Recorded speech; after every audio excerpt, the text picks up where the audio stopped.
Hi, and welcome to week 2 of our Prophets course.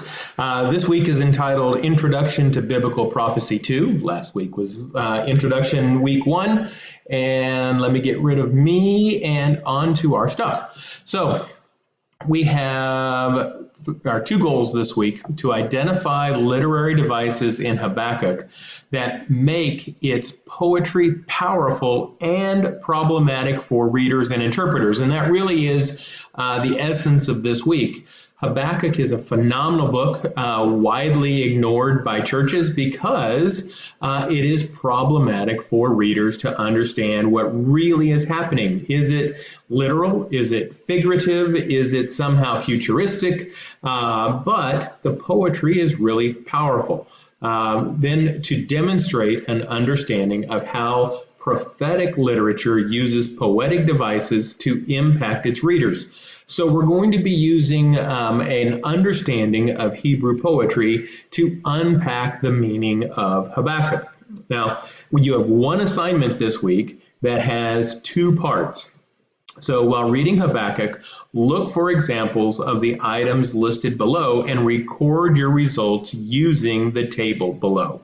So there is an attached table for you to complete. The first half of that is, where does this passage demonstrate aspects of deity, God at the extreme of his attributes, humanity, the naked sinfulness of mankind, calamity, language of impending or current catastrophe, and prosperity, a renewal of life of God's people.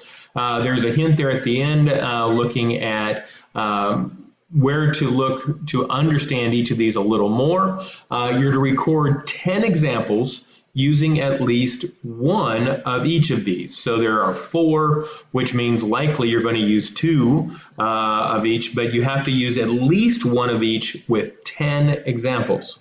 So as an example, as we look at the worksheet, this is just cut and pasted from the worksheet. As an example, in Habakkuk 2:7, it is at least discussion of calamity. So you can see here on the left, you would put calamity, which goes along with deity, humanity, calamity, or prosperity. Then you're to put in the verse that you're using, in this case, Habakkuk 2:17. The violence done to Lebanon will overwhelm you. Well, that's pretty clear. It's a calamity, but why? And I want a solid definition. Calamity is described using a variety of suggested images: the destruction of animals, human blood, and violence. Here it talks about a passage. I would like to see you also include engagement with the reading assignments. And if you have any other outside passages, probably won't have other biblical passages to go along. You might, but I definitely want to see you engage with the reading in this explanation. You're not to use calamity in 2.7 as one of your examples. Moving on, part 2. While reading Habakkuk, look for examples of the items listed below and record results using the table. Same as before. Where might this passage create interpretive problems for readers? Record examples of the following potential problems. And here are 1, 2, 3, 4, 5, 6 different problems. You're to give 10 examples and at least one of each of these problems. You can find more information in the Sandy reading of predictive or poetic, literal or figurative, exact or emotive. So what they're saying is this predictive or is it poetic? Is it literal or is it figurative? Is it an exact recording or is it an emotive recording? Is it conditional, unconditional? Is it real or surreal? Is it fulfilled or unfulfilled? So those are the problems, or at least the distinctives you're going to be looking for. So Habakkuk 3:6, he stood and measured the earth. He looked and shook the nations. Then the eternal mountains were scattered. The everlasting hills sank low. So is this real or is it surreal? It is difficult to discern whether what Habakkuk is describing is real or surreal. Did he see God measuring the earth? Did the nation shake? What does this look like? So I want an explanation. And I want it to be supported. So give me evidence as to why you choose whether it is real or surreal and why this distinction matters.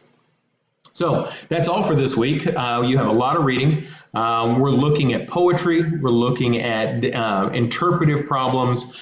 So while it's a worksheet, I'm wanting you to put quite a bit of effort into the analysis, the explanation part of this worksheet. And I want to see at a minimum engagement with the reading this week. At a maximum, would love to see some outside research to see what other people say and how you might include that in your explanation.